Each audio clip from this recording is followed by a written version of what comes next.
All right. Okay, so we started asking prices. Notice that they have a double side. You can see them as a cost. You can see them as a reward.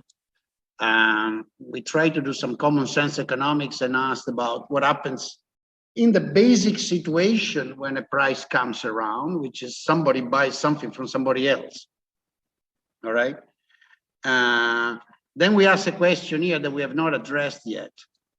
Nobody mentioned that to me, which means nobody went back and looked at the notes with enough attention. Say, Boldrin, you said this, but you never talked about it. Good. I would have be happy to hear that question, but I didn't hear it, so I'll point it out. So we haven't yet asked if it makes any sense to ask about the price of something when you are all alone and you're really not trading with anybody. Then we reverted back to the trading situation and inquired a bit more about reward and cost. Then there was a detour. Why a detour? Because it seems to me that in order to answer this question, that is, what in the simple circumstance in which Maria trades with John, and one of the two pays a price that is gives some money or some equivalent to money to the other, there is some willingness on both sides to trade, which means they both like it. And this leads to think that there is a sense in which the reward is enough for the seller to give up the service, the object, whatever it is, and the cost is low enough for the buyer to say it's worth it. Okay.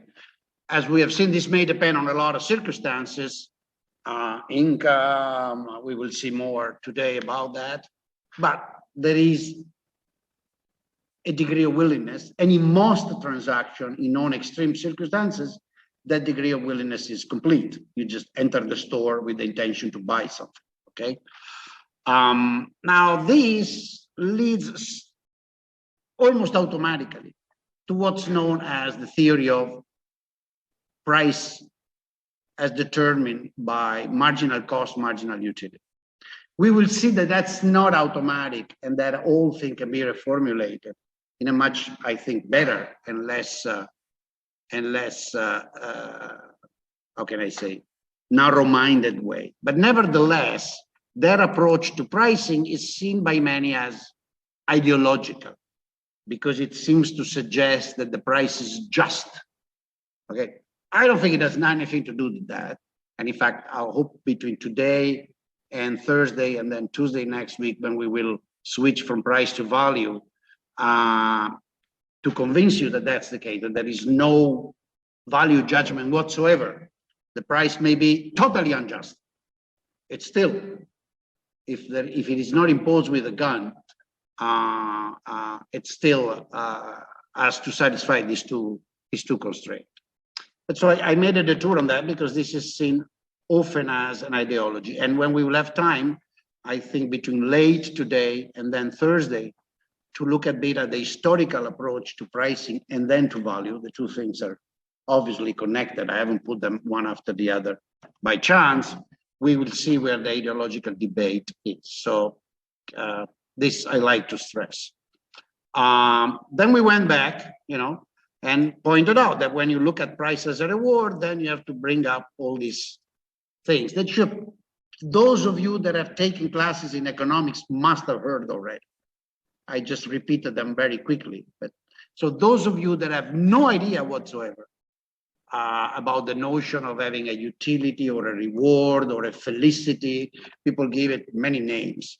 By the way, it's kind of an Italian invention, as I will mention later on, in the sense that the people that I read, the first talk explicitly about piacere and utilità, and are Italian, actually in the 16th century. The oldest one I know is somebody called Davanzati.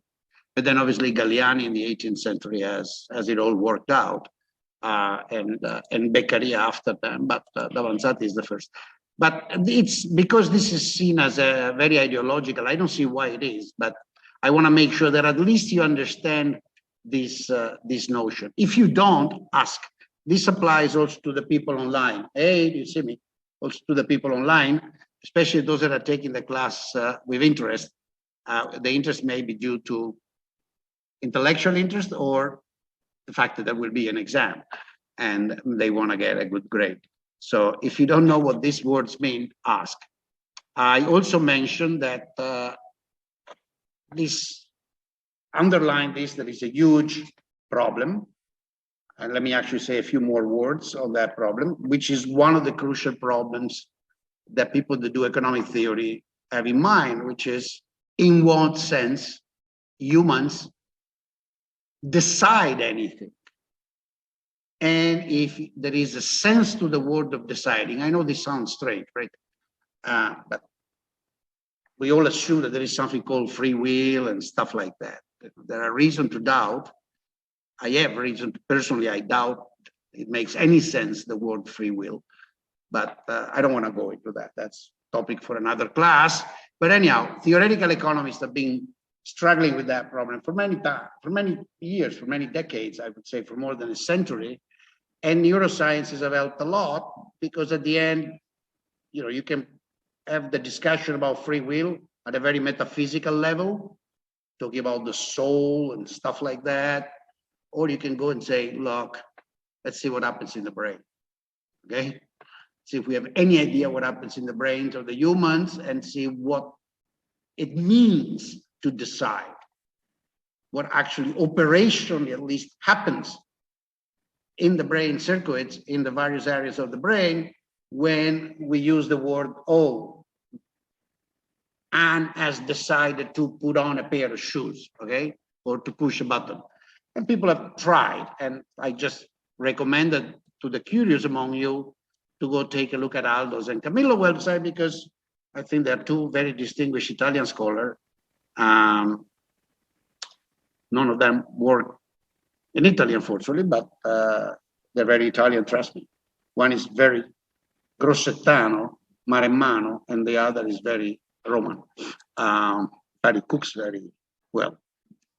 Aldo doesn't cook very well, but he has a good Argentinian wife. She cooks well. So, all right. And then I made a little detour on this eternal silly debate about rationality versus irrationality. I will not repeat it, but I know people are curious about it. It's an eternal topic. So my claim is that by the end of the class, I hope to have convinced you, or at least cast a doubt in your mind, that this view as economic theory as based on kind of robot human little computers that do a lot of calculation is just Mickey Mouse economics, as I used to call it.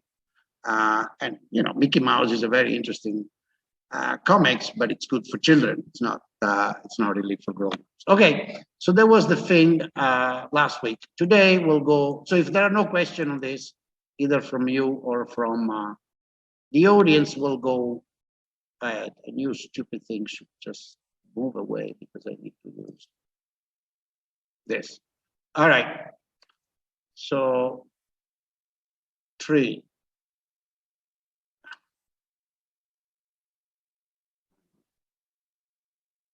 All right.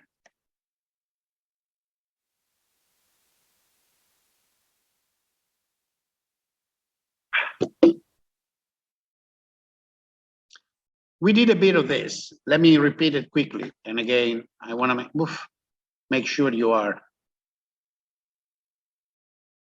Reward, cost, or price, right? So that leads logically to say, okay, the price is a cost, the cost is a price. Let's look at it from the point of view of the guy receiving the price as a reward.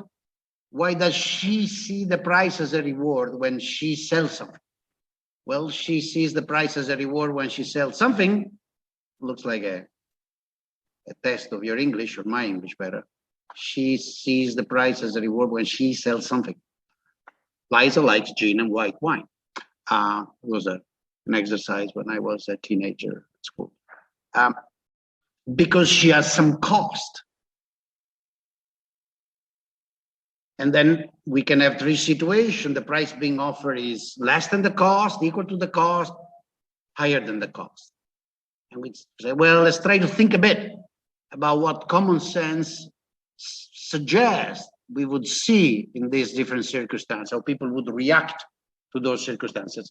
And in particular, let's actually use this as an excuse to do a quick tour of basic industrial organization, or what you can call basic theory of competitive markets.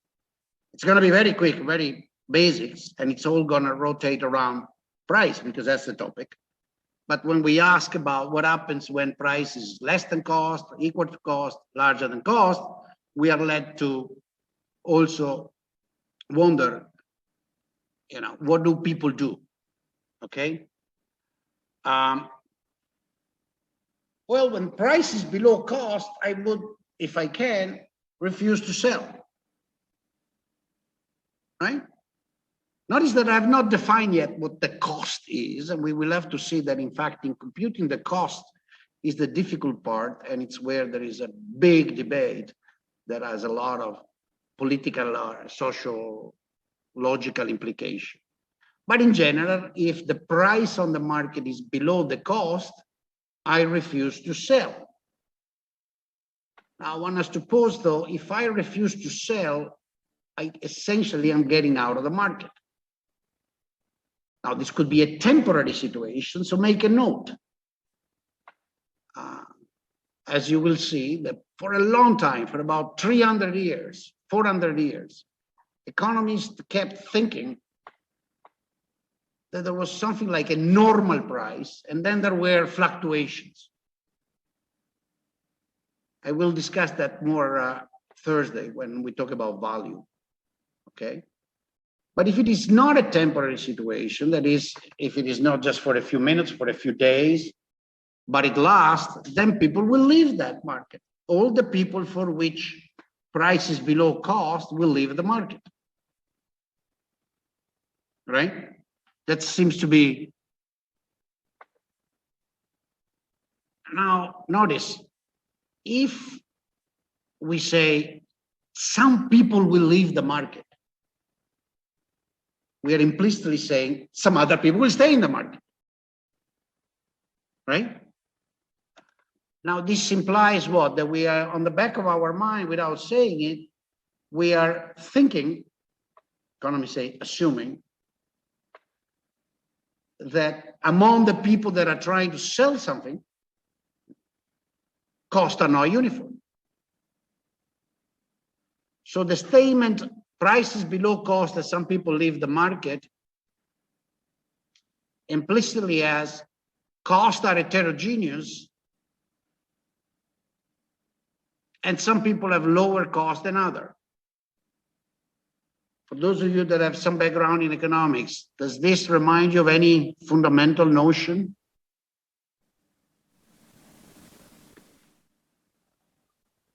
Are you really forced to keep that thing even if you're so far away from each other so that I cannot hear you? I hereby, in the name of the authority given upon me by somebody, allow you to take off the mask so I can hear what you say when you speak. Then you can put it back. Otherwise, I cannot hear you. Good. Why economies of scale? I would have thought of something else, but why economies of scale?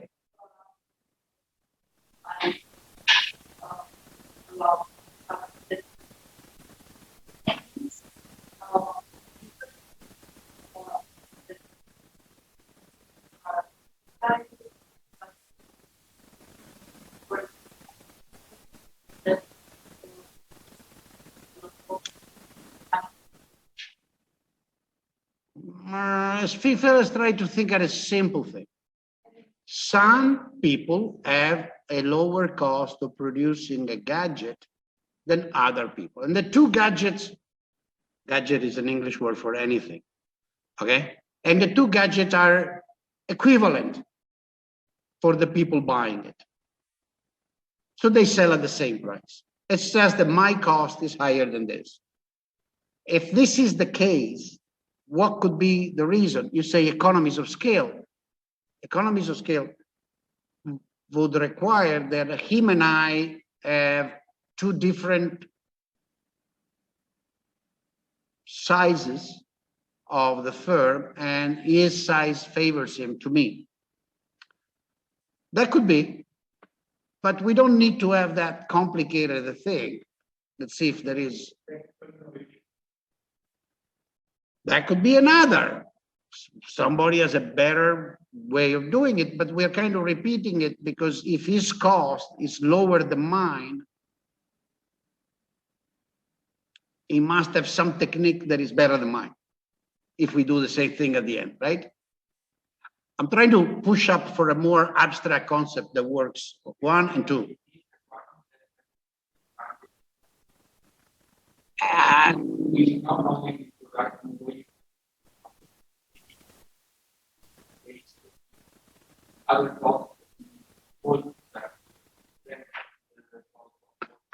No, you're making it too complicated. Sure, it could be all those things, but besides, the comparative advantage part here doesn't really enter the picture. Right, but I want to get you up to the level of economic theory. So what is that in general we think?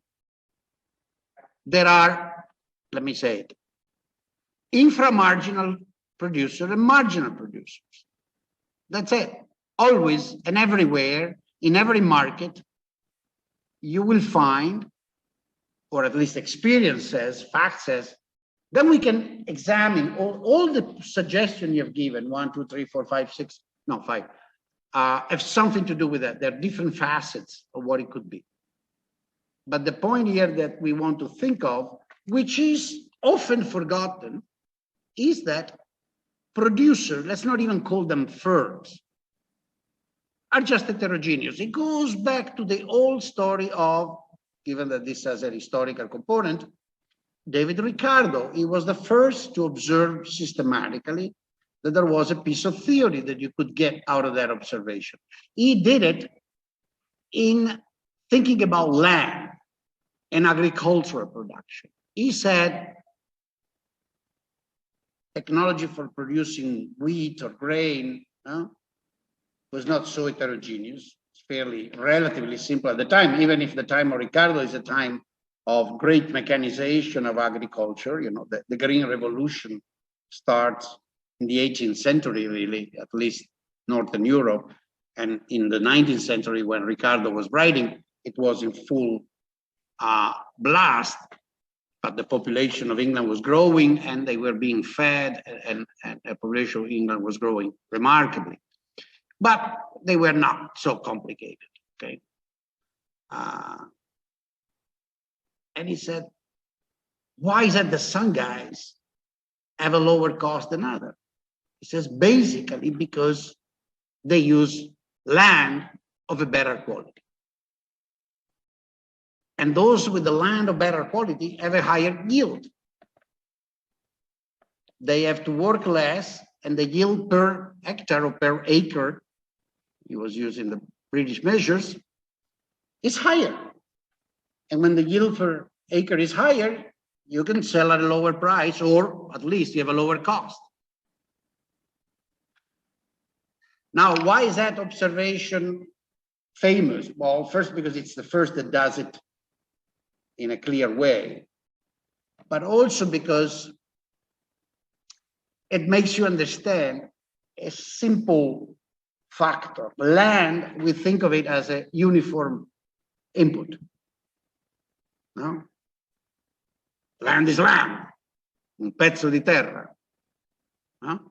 And noticing that as far as productive purposes are concerned, even apparently equal land are not equal. They're different. And this creates a different cost structure, therefore heterogeneity among suppliers. And that therefore there will be a role for the thing called demand.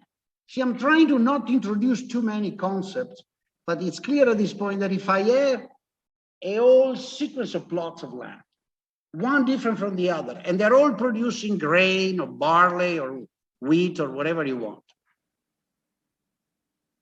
And some are very high yield, and some are a little bit lower until very poor land. Which one of those pieces of land will be used in production? Which one will stay in the market will be determined by willingness to pay and therefore demand. If there will be a lot of demand, there has to be a lot of willingness to pay. And that will allow the least valuable land, the land with lower yield, to stay into the market and produce, which will create a huge advantage for those guys that started out first and had wonderful quality land. Now, this is not, I mean, the paradigm is generally enough. We will try to use it later to understand a number of things. It's not true that it's always that simple. Good land, mediocre land, bad land would be too easy. That you mention economies of scale, technological innovation, comparative advantage.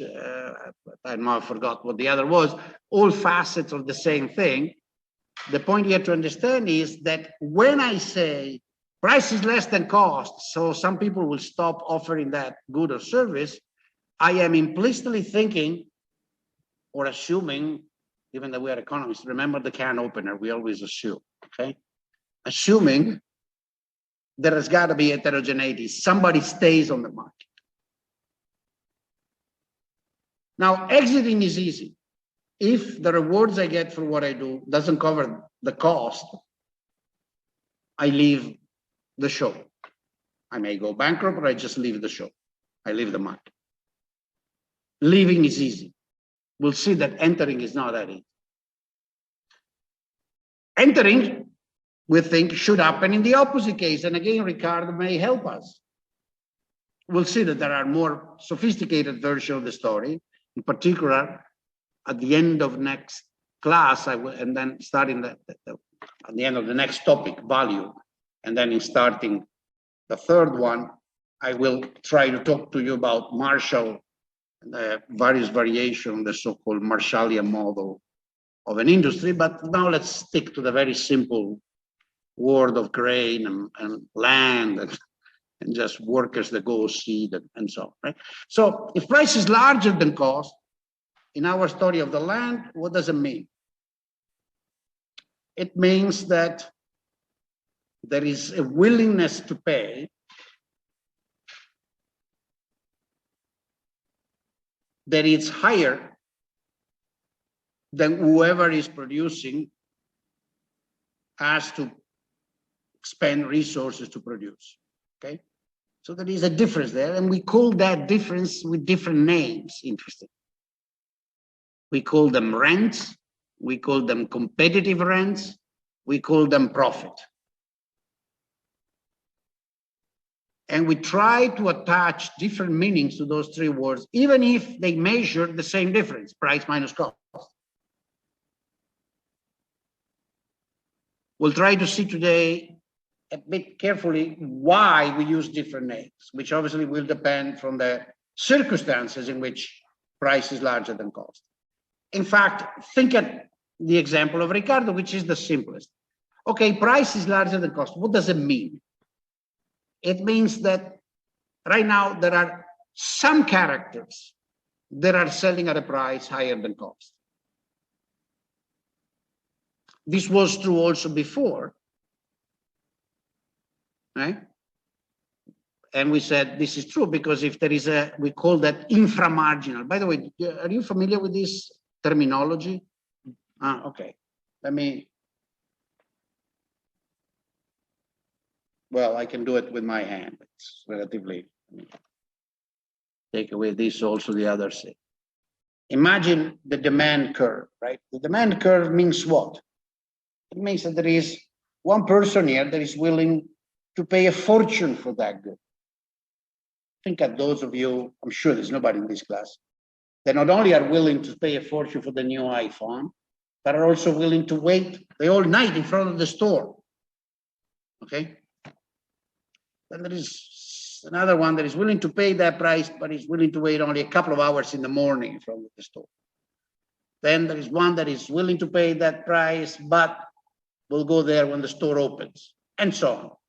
And then eventually there are those that are not willing to pay that price for the phone, but are willing to buy a phone, but a much lower price. Okay?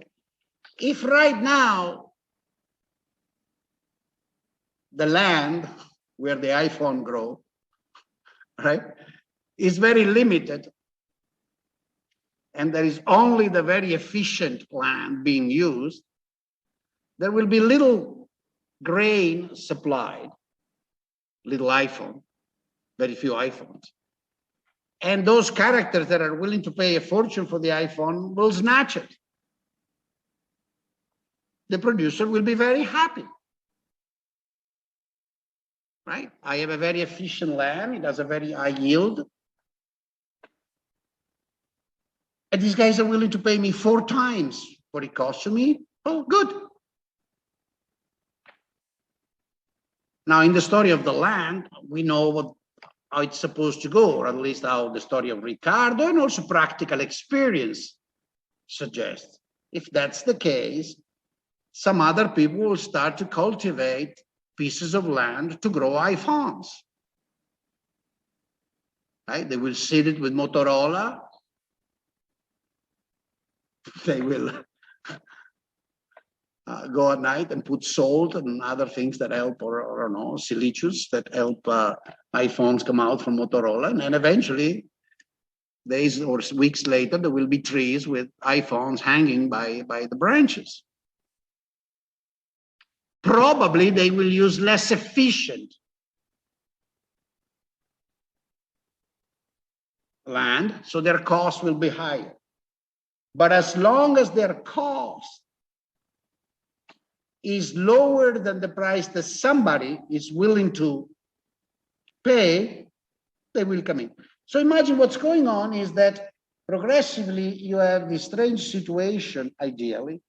There is somebody out here that is willing to pay a fortune, and there is somebody out here that is willing to provide the first iPhone and cost her very little, gigantic difference. And then somebody else comes in to buy the iPhone, pays a little bit less, and somebody else comes in producing the iPhone with a second type of land and actually cost a little bit less. And they do like this. They go, one goes downstairs and the other go upstairs. Eventually the two match. And then price becomes equal cost. So in the situation when price is larger than cost, notice that I've not yet discussed what costs are.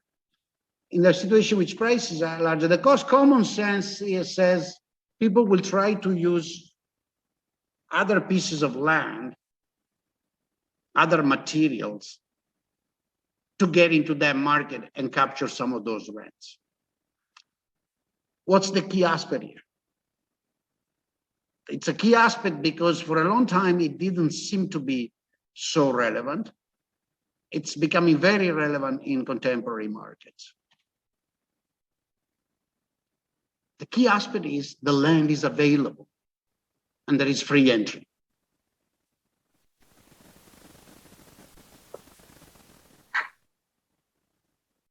Right? That's the key aspect. It's very easy to say, oh, carrots are worth a fortune. Very few carrots are grown. I grow carrots too. Well, there's a piece of land there, I grow carrots.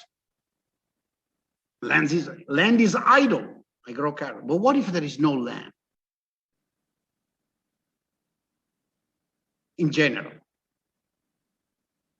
What if one of the factors of production, terrible terminology, one of the things you need to produce carrots or iPhone or whatever you like, is not easily available or is restricted or requires or has some legal requirements that make it very hard to put it into place?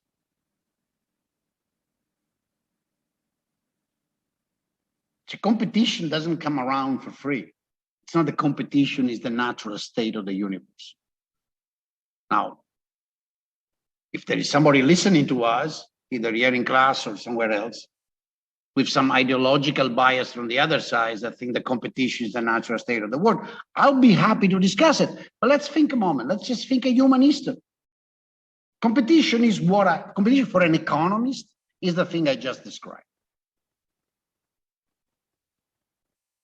I'm sure that in some class they told you that perfect competition is when everybody's a price taker, right? Forget that. Let's use the authority of George Stigler. They correctly said, that's bullshit. We describe competition through its effect,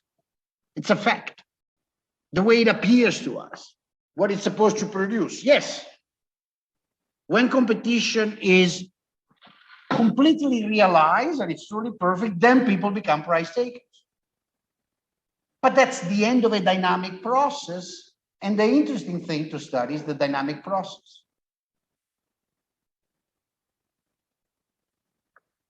George didn't say bullshit. Well, he said it privately. He didn't write it in the paper.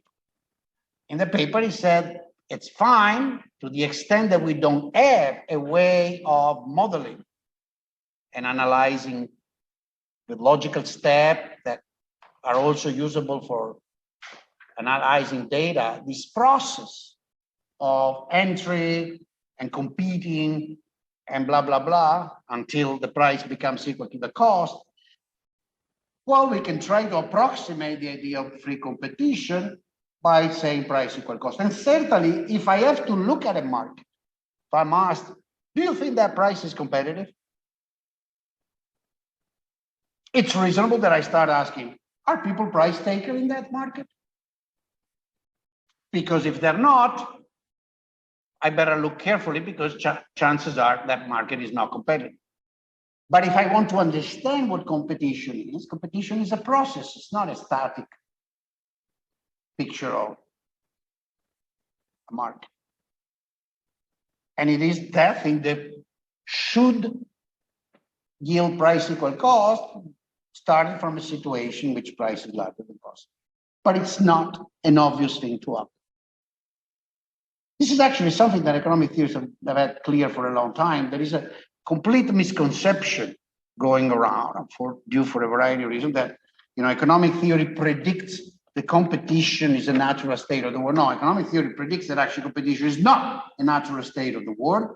And I mean, the wise one tends to quote Smith on this, that had this remark about when entrepreneurs meet, the first thing they do is, what can we do to create a cartel and avoid competition?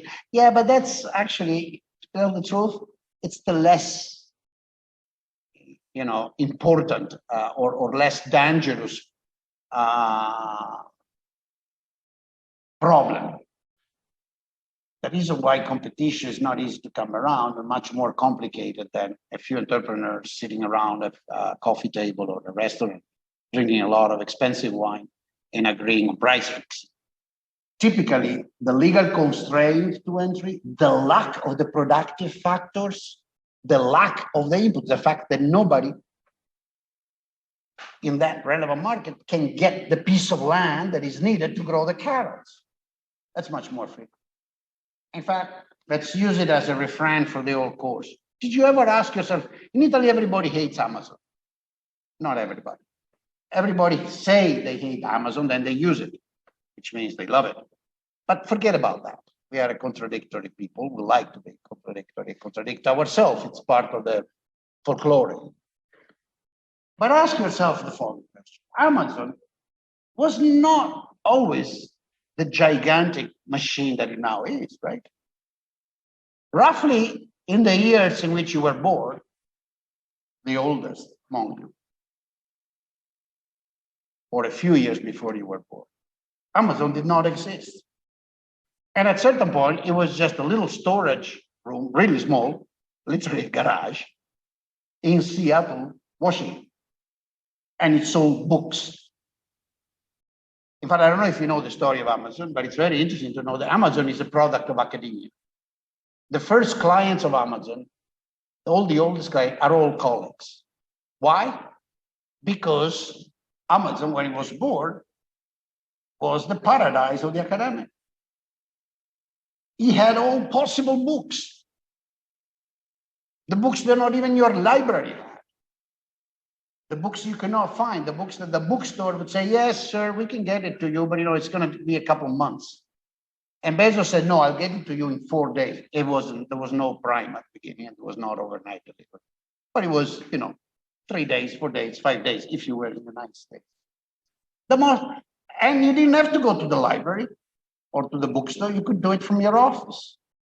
That's why Amazon, we loved it. We started buying books like crazy.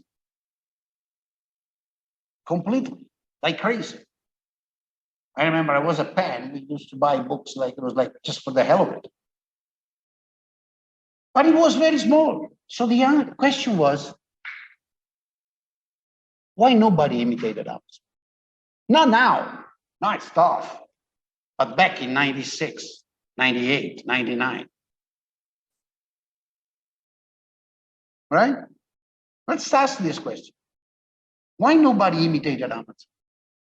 Why nobody saw the prices were higher than cost? Somebody here should say, oh, no, wait a second, prices were lower than cost. They lost a lot of money. Right? If you read the story of Amazon, you will see that the conto economico, right, of their first years, for many years, were negative. Revenues were lower, they're less than outlays. Money going out was more than the money coming in. But their market value went up. Have you ever tried this exercise? This could be a good thing to keep company to us for the whole course. The story of Amazon and the economics of Amazon. Think about it. You have a situation, there is this little company, it sells books, mostly academic books. It ships them by mail or with various delivery services, UPS, and Federal Express, and so on. It sells through a website. It has made gigantic investment because after starting out small, it's found people say, okay, I trust you, I invest, I lend you money, or I put money as capital. But mostly lend money. But the money that is coming in is less than the money that is going out to pay for purchases of books and services and web servers and blah, blah, blah. Okay? Nevertheless, in the market, the stock market value, as soon as he goes public and he makes the shares of Amazon start being traded, the stock market value, the value of the shares of that company not only stay positive, but they grow.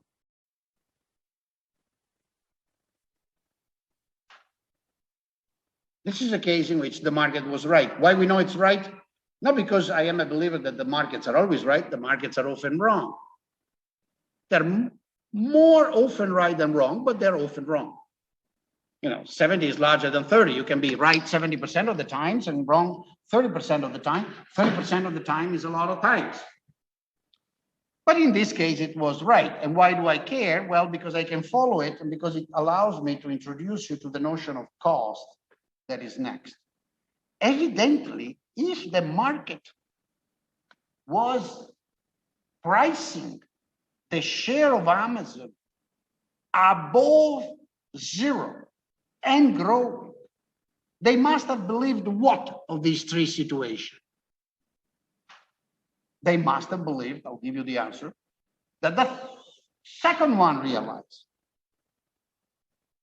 which means they must have computed the cost in a way different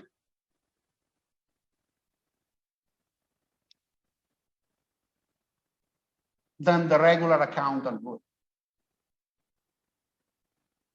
They must have seen some price coming or some cost being paid up front, that the other did this. So Amazon is a good story because it allows us to understand what competition is. There was no law preventing anybody from imitating Amazon, you understand? But yeah, he had a few patents like the one-click patent, but it's as idiotic as it gets. You know, he has this patent, right? Which has, by the way, now it's not even enforced. Amazon, Bezos patented this idea that he could be the only one that had a site on the web in which you can buy something with one click instead of two. Okay. And it's very funny to read the description of the patent of this technology because, as my friend David Levine pointed out, it says, you know, forget about website and just read the description. It's the same procedure you follow in buying a Coca-Cola, a can of Coke from a vending machine. Exactly the same. What the hell is he patenting? You know, we've been following that procedure to buy Coca-Cola or Fanta or whatever, or mineral water vending machine for decades. You know, he's patenting enough. So anyhow, that was the patent, but there was nothing else. And in the market, there were huge chains of bookstores. Much bigger than Amazon, much richer than Amazon, much stronger than Amazon. But they didn't compete. Funny, no? Competition is not a natural state of the world. Sometimes it doesn't happen even when there's no legal restriction preventing it. You know, why Feltrinelli to come to Italy given the way didn't do it? Why Mondadori didn't do it? Why Rizzoli didn't do it? Why didn't they get together and did it? Was that a bunch of bookstores in a city had a meeting and said, come on, guys, there is this character in Seattle is doing that. Why don't we do that too? Didn't. All right. So competition is not natural, and prices. Now let's look at the arrival point, the one that doesn't happen so automatically, the one in which prices equal cost. This means there are no economic profits. Now here I want to make sure that people understand the notion of economic profits. That's why I say, let me explain the concept. Okay? So when price equal cost, there are no economic profits. When price equal cost, we think that there is no entry, no exit in that market, or at least there are no incentives to enter or exit the market, right?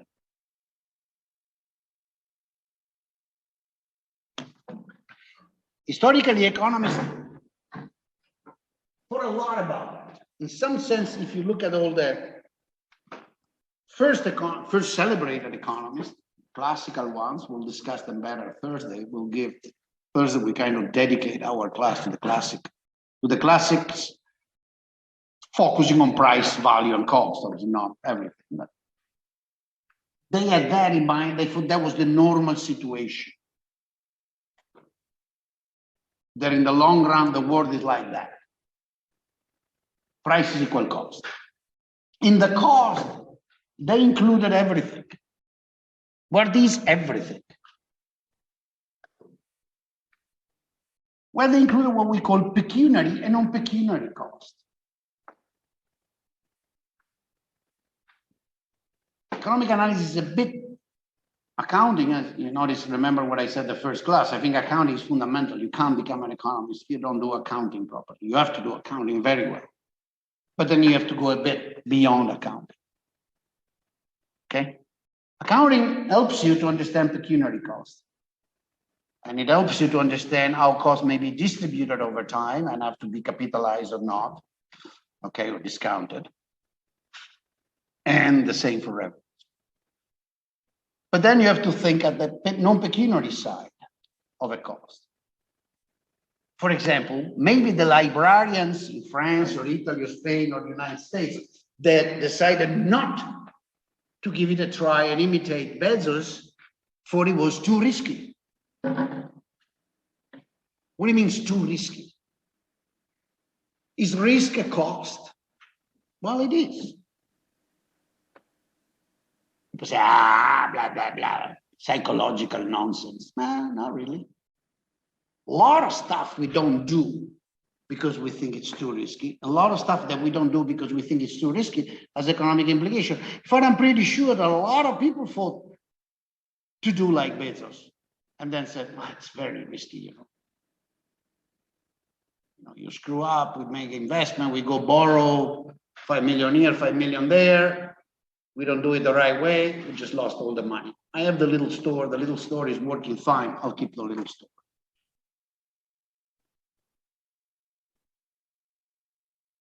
Risk is I don't want to make too much of a poetry around, but think about it. Risk is something that means you don't sleep at night. You don't have sex because you can't think about sex. You're too nervous or too tired.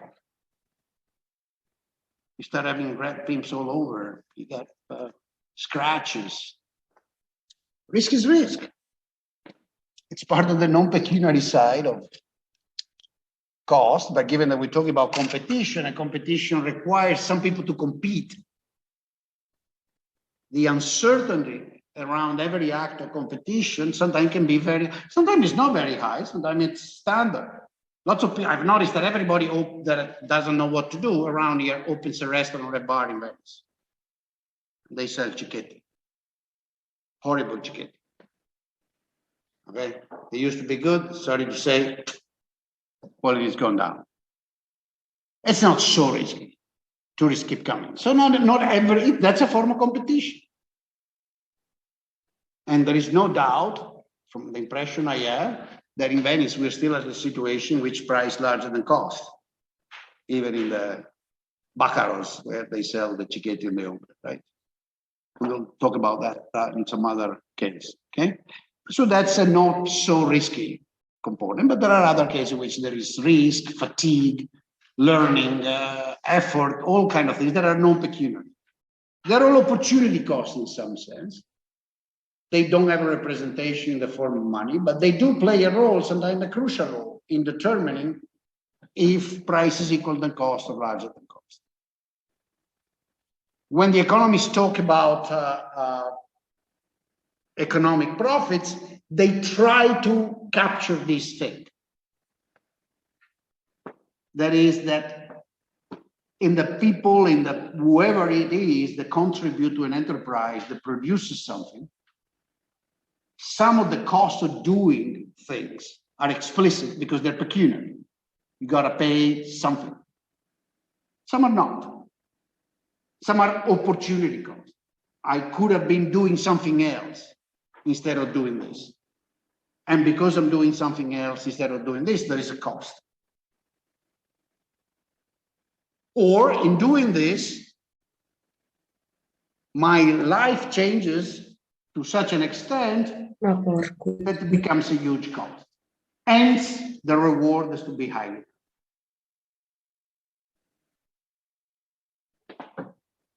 Don't think it's secondary. If you look at the story of big entrepreneurial successes of the last 30 years, and not just the fashionable one, Facebook, Amazon, blah, blah, but even smaller one, less fashionable, you will see that these aspects, deciding, not deciding to do something and bear the non-pecuniary cost, are crucial, okay?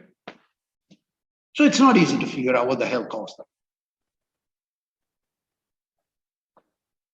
Then obviously there are the pecuniary ones, those we have to make a distinction here. I only want to remind you, because I'm sure you already know, and this is just to make sure that when we talk about entry, exit, and so on, we have clear what we're talking about. That, for example, in the situation we said before about price, the reward is less than my cost, therefore I exit, we mean total cost. right? Anybody that has done micro knows that we tend to make a distinction because it's relevant analytically in studying firms between the so-called fixed cost and variable cost. Now, obviously, it's a classification that is a bit foggy. It's hard to decide what's fixed, what's variable. Why? Because everything depends on the unit of time, right? If my unit of time is a day, a lot of costs in the company are fixed. If my unit of time is a month, well, fewer. If my unit of time becomes 10 years, nothing is fixed, right? So it's not that there is a simple way of saying, oh, that's a fixed cost, that's a variable cost. It depends on the unit of time of analysis. Keep that in mind. Keep them in mind, not for school, in your real life, when you have to run a company or work for somebody. You know, it's not. Time horizon, discounting, and so on are crucial. Often forgotten, but crucial. Okay? But it's good to have in mind that given the time horizon, given the unit of time we're talking, there is some stuff I've paid, I've bought, it's there. And as we say in the language, it's sunk, right? Bygones are bygones. I already purchased that, right? And there is something instead that I've not yet purchased. And in order to decide to purchase it or not, I have to ask, what will I get if I purchase that thing and then I produce that thing and I try to sell it? So there are situations in which you can say price is less than total cost, but it's higher than the variable cost. It's this terrible thing that you produce at an accounting loss and you still do it. Does that remind you of anything that I just mentioned 10 minutes ago? No? You're taking a risk. Yeah, you're always taking a risk, but in that case, you're taking a very clear risk. When you put, so what is it you're doing? You say, look, I invested in that. I set up that garage. I wrote the code and I bought the books.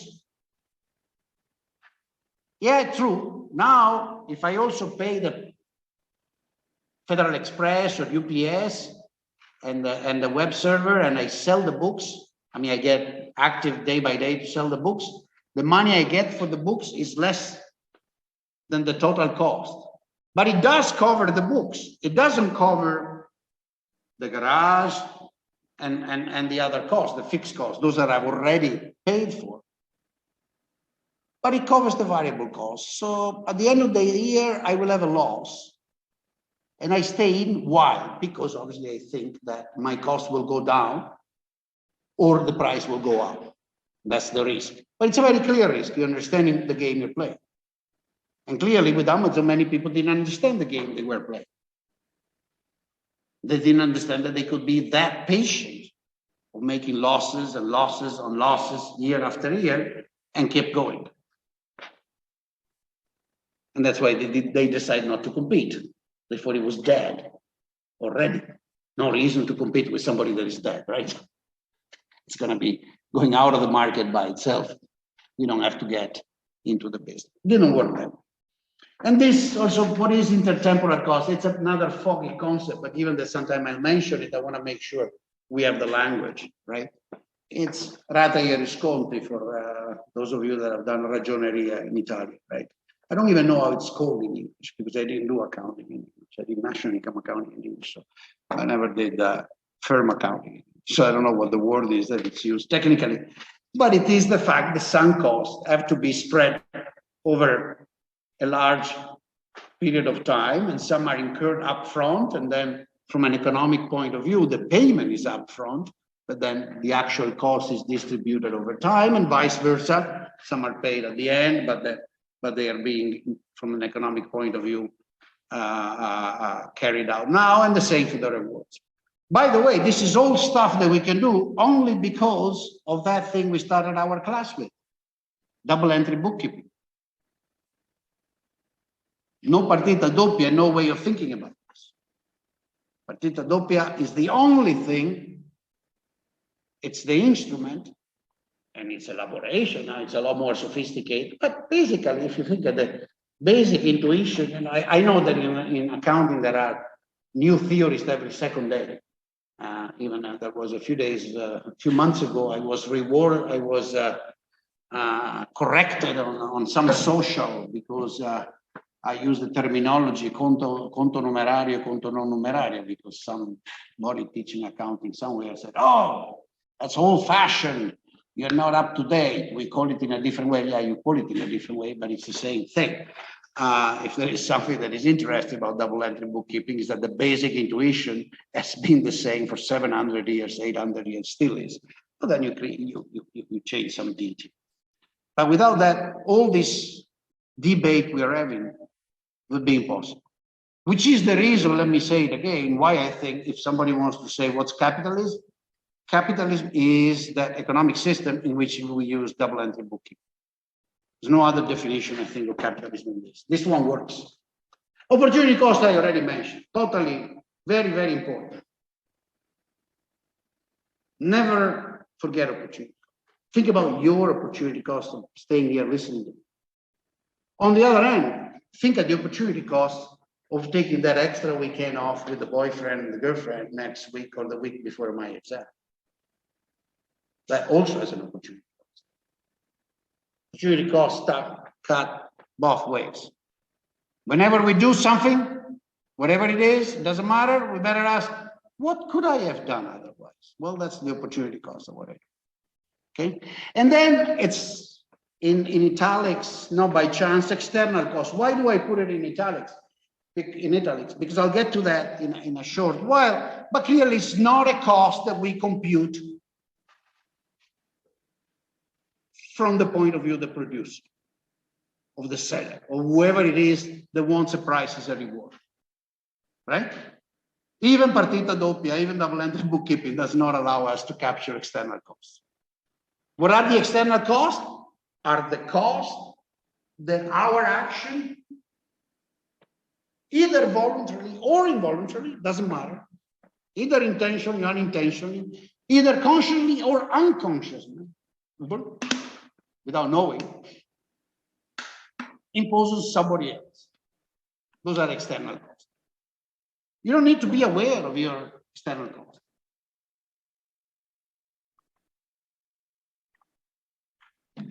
They just happen because they happen. There's no reason to be thinking that you're guilty of external costs. This actually I already said, so then we're going to go fast on this. This is the thing I started the class pretty much today. Huh? Now that we understand what the costs are, we can go back and ask, when price is less than cost, some people go out because their cost is too high. When price is higher than cost, some people come in. Their costs are lower than the price. And the cost is that old stuff I listed before. This should happen, huh? True or false? Both true and false. It depends. That's another thing. Economists say typically two things. Let's assume, and it depends. Okay? And contrary to most people that make joke about it, I'm proud of it. In fact, I think we should say more, let's assume, and more, it depends. Instead, it's become fashionable to give, statement about what happens without saying it depends. So as we have seen, it's true in principle, but it may be false fundamentally for those reasons, which you already mentioned. Some inputs are not reproducible. This thing is totally crucial. Some inputs are not reproducible. And therefore it makes competition impossible. I'm going to give you an example to think about it, it's known as the economics of superstar, but it's going to make, I hope it makes you think about, for example, some of the sources of huge income inequality. Some outputs are not reproducible, for example, as well. Maybe they're, in some sense, they're not reproducible because the inputs are not, but Van Gogh is Van Gogh. That's it. The guy painted n number of paintings. Over. Can't increase production because price is larger than cost. Output is what it is. And then there is this complicated thing that I suggested, that I keep suggesting, what I call unmeasurable heterogeneity. Let me be very frank and tell you what it is. This is what, for example, it's a huge debate these days about the wage inequality or labor income inequality.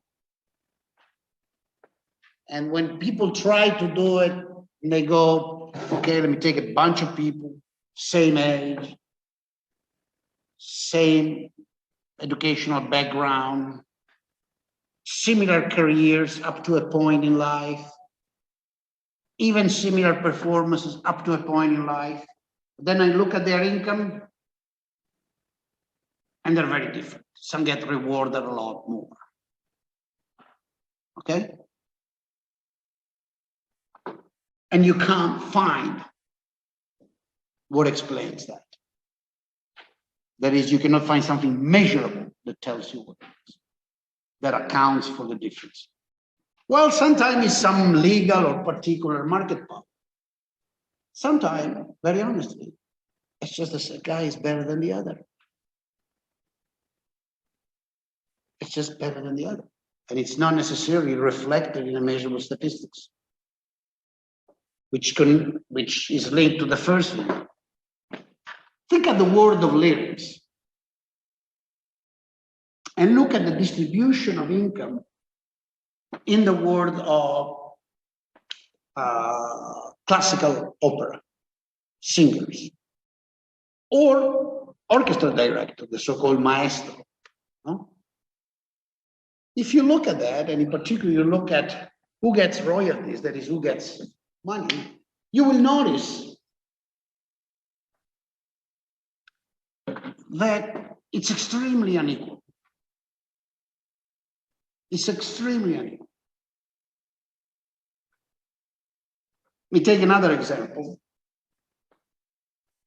Soloists, violin players. Venice has an excellent opera theater. Primo, secondo violino of Fenice or Scala are excellent violinists. Their income is probably, I don't want to say, but probably 1/100, 1 or 5% of what some of the famous soloists playing violin make. I don't claim to be an educated ear. I can perceive a difference, but the interesting thing is that sometimes you say, is this difference worth 100?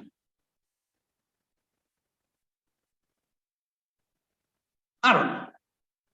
Was the voice of Pavarotti, or was, because now they're a bit, is the voice of Carreras and Domingo and all the famous one, or really worth so many times more than the regular tenor that makes 1% or 5% of what they make in royalties? It's hard to decide, but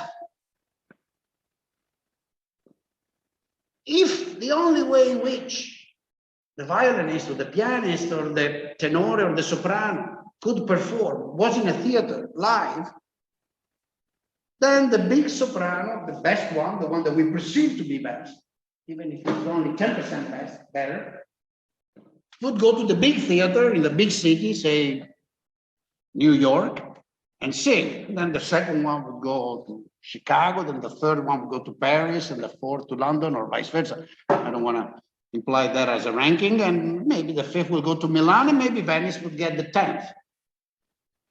But the payments they would receive would be roughly proportional to what? The size of the theater in Milan versus Venice, and the average income of the people in Milan versus Venice. Could be 2 times more, 3 times more, but not 50 times, not 20 times. But what if I can record them and then distribute them digitally? Recording and distributing them digitally costs the same amount of money. Listening to Boldrin singing and Carrera singing on Spotify or whatever you use has the same cost. Why should you listen to me? Well, to me, that's not even able to sing, but you know, I don't want to bring somebody else as a second, so let's use it. Okay, you see the point? So in that situation, is there competition or not? And is that a situation in which the price is equal to the marginal cost or to the cost or not? It's hard to say that in the world of opera or in the world of symphonic classical music or playing the piano or playing the violin or playing whatever you want, there's no competition. There's something is preventing people from competing, right? We can all go home, put ourselves, and start give it a try, right? It's a bit too late for piano, certainly for me, probably for you too. Sorry to let you know that. But, you know, your kid could. And there are millions of kids. In fact, if there is something that is extremely common these days in advanced countries, you know, I know hundreds of people, thousands of people, millions of people that try to teach piano to their kids. And so there is a lot of free entry. Still, we have this gigantic inequality of income in that industry. And apparently we have no visible competition. Why? Well, because for sure, Pavarotti was no price taker.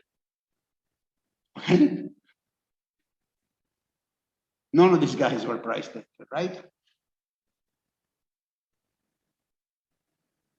So it's a bit, you see, Stigler at a point. Competition is a complicated, dynamic process, and it's not a natural state of world. So there is competition in that world, but people are not price takers, for sure. And price are not equal to cost, for sure.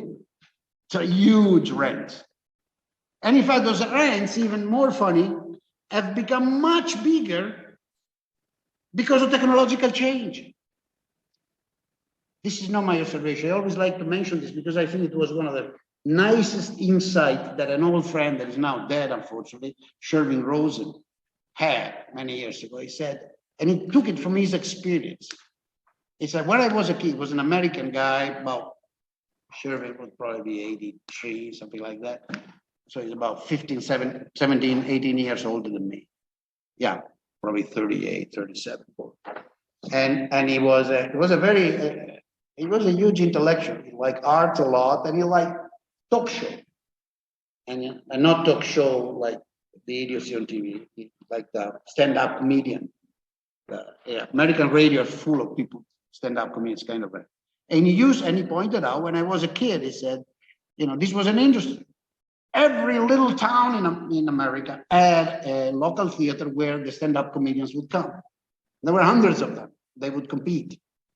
And obviously, they were the best. The best would end up in Broadway or the Laugh Factory in LA, Chicago, and so on. And in the little towns of the Midwest where he grew up, there were only mediocre ones coming, but they were still making a living. And the difference of income was maybe 1 to 10, 1 to 20. He said, now, and we were talking about this in the 90s, middle 90s, he said, it's like 6 left in the old damn country. And they are on every radio and every TV, and they make millions and millions of dollars. And his observation was, well, it's obvious, right? If I have to listen to jokes and the only thing I can do is to go to the local theater, I pay something even for a mediocre comedian. But if I turn on the TV and the best one is syndicated and everybody can listen to him, they're mostly male. There are some females, but mostly are males. Then we all go for the best, and the best wipes out the old competition and remain. So you see, technological, it's the same thing as the opera singers and the pianists and the violinists and so on. Technology changes dramatically. So you have a market situation per se that is not that different. You could compete. The competition is all before. It's not that there is no competition. If you want to carry out a serious, even sociological analysis of it, the competition exists. It's in the selection process. People compete to get into the market by various forms that we know, right? Depending on singing, playing. Same is true for top athletes. Soccer, basketball, same thing. Not as extreme. I would say it's more extreme. The more extreme case are really classical music and symphonic music, both singing and playing. At the most extreme, each one of the top stars has a worldwide market. For the other, it's less extreme, even if they sell more records and they have higher revenues. But the income inequality is maybe less. Anyhow, and it's clearly a case of unreproducible inputs that interact with the technology. Last. So you see, thinking about prices and costs, we end up thinking about income inequality, various forms and determinants. And we actually end up thinking about income inequality under perfect competition, or almost perfect, under a lot of competition. Right? But nobody would say, oh, there is a monopoly in the music market.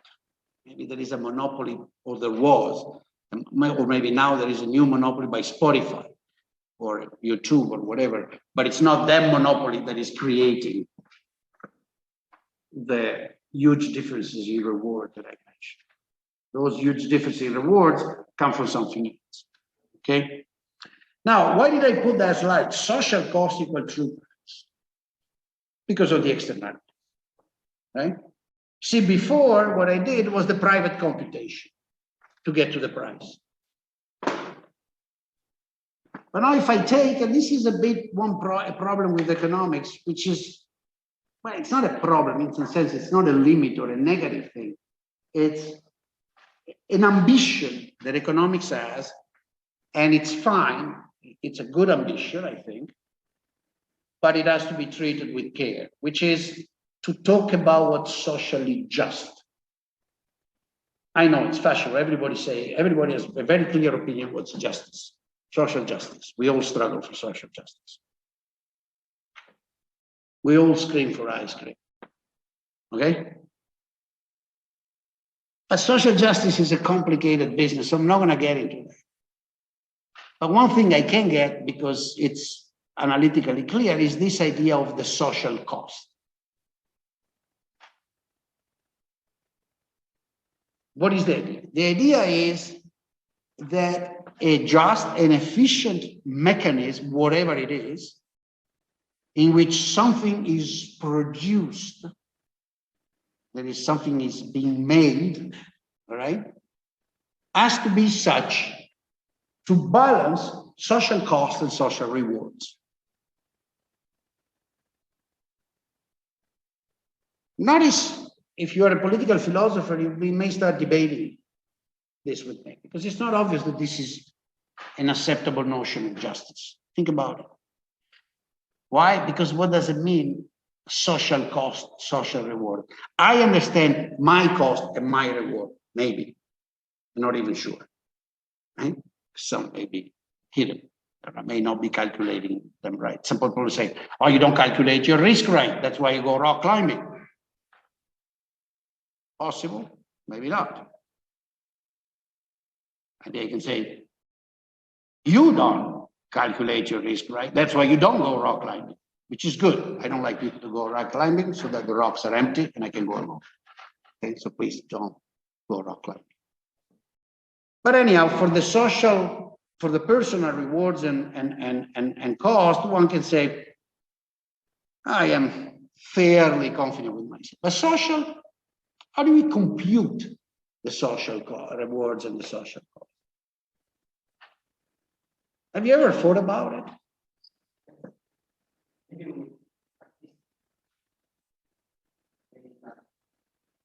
What do you mean with statistics?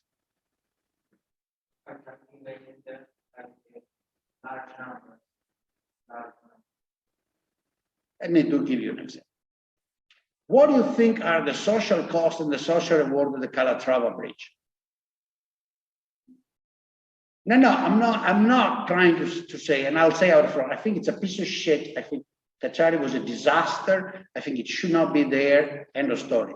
But that's purely an artistic or aesthetic reaction of an old Venetian.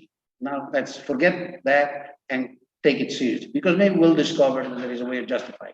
But I'm saying, let's try to figure out, I'm going to use it as an example of the fact that it's not even, that it's possible only in principle to figure out what social costs and social rewards are, but it's de facto impossible. And therefore using it as a theory of justice is just bullshit. Okay, so let's think about Calatrava Bridge. Well, there is a cost, the stones, the marble, the glass, the boat that went back and forth 2-3 times because they had it wrong, you know, whatever, the ironic things we know. There is the work of Mr. Calatrava, great architect, he's done interesting things. And then the rewards. The rewards are already complicated because the first are aesthetics. This is Venice after all. So there are some people that have my reaction. I find it horrible. Some people that have the opposite reaction. It's beautiful. It's so essential. Right? Somebody said, those are not quantifiable. So we already have a problem. Because it's obviously not quantifiable. My opinion is as good as his. He loves it. I have heard people say, oh, no, so essential. Yeah, so essential that you cannot even walk on it, but that's okay. And there are the practical things. Well, it speeds up communication between the railway station and Piazzale Roma. And one says, that's good. More tourists will come. It will be easier. And now, let me be nasty. Are we sure that that's socially good? That is, are we sure that having more tourists coming is actually socially good? Forget the fact that a number of them break their legs in the Calatrava Bridge with their suitcases when it's raining, so they don't come back and spread that news. That might be a plus. But obviously it's good for some people, and obviously it's bad for others. No? I don't think it's necessary that I explain for which people it's good. The more tourists come to Venice, the more tourists go back and forth between Santa Lucia and Piazzale Roma and vice versa, right? You are among those for which it's not good, unless you own a restaurant in Venice or you sell grains in San Marco or you do one of those funny things to, how can I say, make the tourists less happy about their visiting Venice, okay? But if you don't do that, then you don't like it. Look, why I'm using this example? Well, because we are in Venice and because it's very simple and very stark.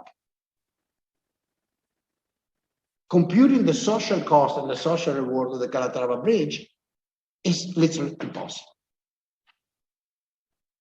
And statistics will not help.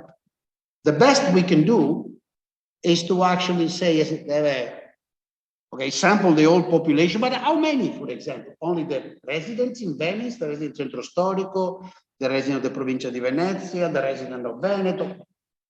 Well, depends, right? Who receives a reward or a cost from the fact that they built another bridge, and that specific bridge in that specific position? It's a bit hard to determine. Why did I pick the bridge? Well, because the bridge is the classical example that economists use about this kind of stuff, social cost, social reward.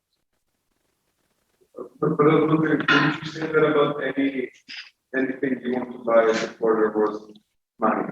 What if we agreed on the units of money that we asked anybody who wants to offer $1 million to say how much they would pay to take the bridge down, or to have it stay there? And just put it out. I'm not sure I understand. Say it again, take off that mask. Do me a favor. Move yourself if you're afraid. But what if you made a website now and everybody who has an opinion about the bridge offers it? So everybody says, I will pay this much so that the bridge stays. I will pay this much so that they crash. right, good. I agree. You're going next to the notion I wanted to go, which is called the Lindahl equilibrium. But now let's try to make it factual, and we'll figure out that, you know, if we can implement the Lindahl equilibrium, we might as well fly by flapping our ears. It's about the same degree of realism. Your friend pointed out to the problem. What is the problem? The problem is that we need people to truly reveal their cost and benefit of that bridge. Truly reveal. Tell the truth. And how can they tell the truth?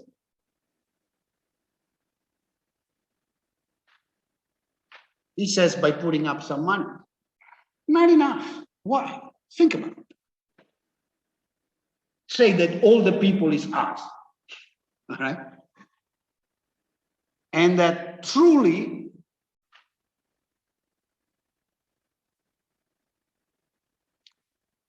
a number of us don't care about the bridge or care very little. And others care a bit more. So we start doing your exercise. Let's say the bridge has no cost. The only cost of the bridge are aesthetics. He likes it, he doesn't. He likes it, she doesn't, and so on. And by chance, he likes it plus $5, you dislike it minus $5. All right? So we go up and we keep going, and until the last person, they cancel out. The last person likes it a lot. You're the one who, at the end of the class, she likes it 1,000. But once he gets there, and the last one, our friend with the yellow shirt says -5, and he goes down to 0, she says +1, and the bridge is being done. She has now received the reward in utility of 999, and it costed her 1. All the other, it costed nothing. So what's the problem? The problem there is that the mechanism you're suggesting is pointing in the right direction, but it's not a mechanism that leads everybody to tell the truth. And the problem of social cost equal to true price, in order to be resolved, needs what you suggested, that everybody involved affected by this action is able to tell the truth. This is something that economists understood very late. The first guy that understood this Swedish economist called Lindahl. And he came up with his notion, but his notion, that's a classical example of economists say, assume we have 7 can opener, and we actually can fly by flapping our ears, because if variation equilibrium is a lot of assumption, Lindahl equilibrium is even more. Because in variation equilibrium, you can lie, you can cheat, you can do all kinds of things. In Lindahl equilibrium, they're all saints. They all say, yes, that's my true cost of doing this and my true reward.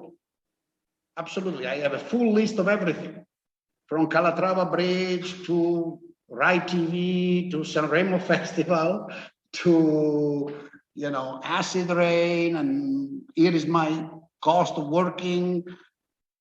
Totally true.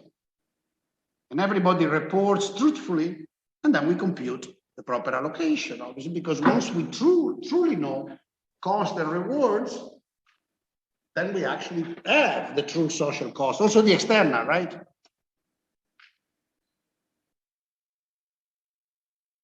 But as you can imagine, this is a bit of a pipe dream.